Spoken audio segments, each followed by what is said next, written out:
You may not know the name Warren LeGarie, but he's one of the most influential agents for coaches and executives. And back in 2004, guys, he started the Vegas Summer League with only a handful of teams.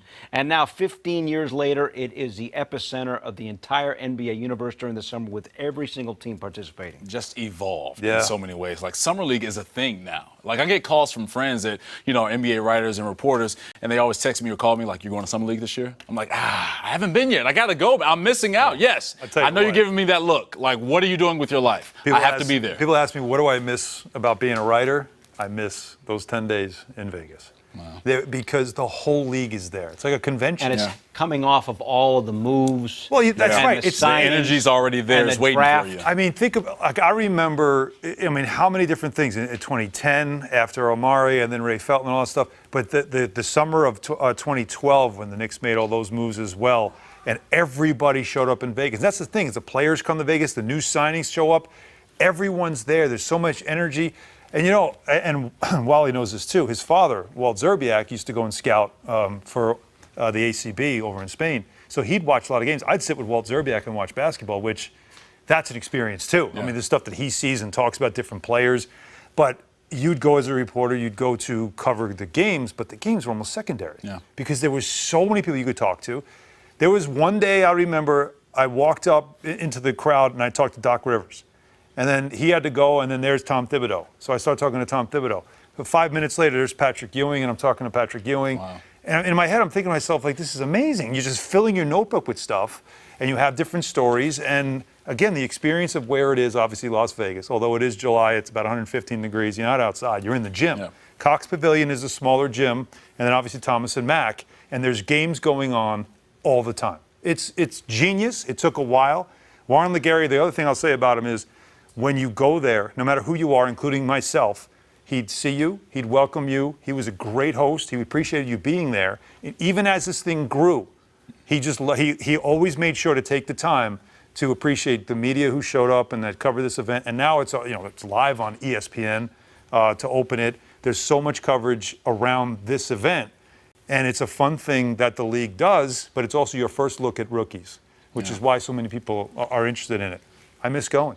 I really do. I miss going because of the connections you make with so many people around the league. So it's a brainchild of LeGarie, and he recently talked with our Rebecca Haarlow. We think we built something that people see.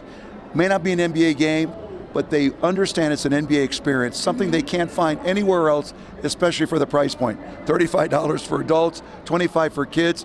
It's the best entertainment value, not only in Vegas, I dare to say everywhere.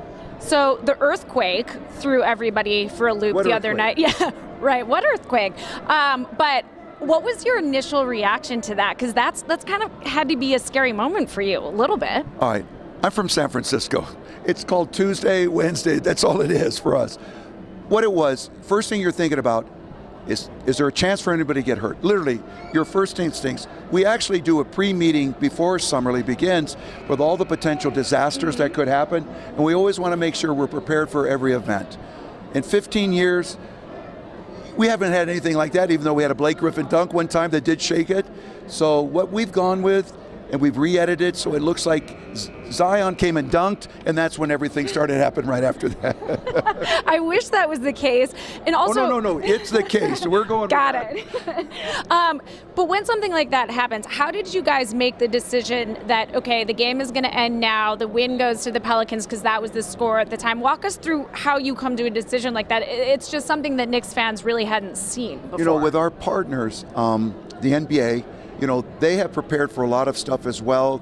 They've been in situations. So what we do is we go to them, we go to the building, the head of the building, and the most important thing is there a potential danger to any one, players, coaches, and fans? And if there's a 1% chance, literally it becomes a 100% chance. So at that point, you try, precaution is probably the better part of any valor there. And as much as we want to keep playing, the worst thing would be happen we put it as a priority over people's safety. We're not going to do that. Right. for you, when you look at the future of NBA Summer League, the NBA is so strong. It's in such a great place right now. You're adding 2 international teams. Would you like to see that continue to grow? How does that look in your mind? Well, you know, there's a physical limitation to what you can do because we're doing 10 games a day. And, you know, no matter what, part of I thought, the attraction of Summer League, we started a little bit later in the afternoon and we finished not so terribly late where people can still be civilized and go to dinner and stuff. So I'm not sure. Look, you never know. You can't say no if somebody else wants to come in. It's something we certainly will discuss with the NBA. If it's important to them, it's important to us. For more great videos from the MSG 150, check out right there. And remember, our show is on Monday through Thursday, 8 to 10:30 p.m. on MSG Network and MSG Go.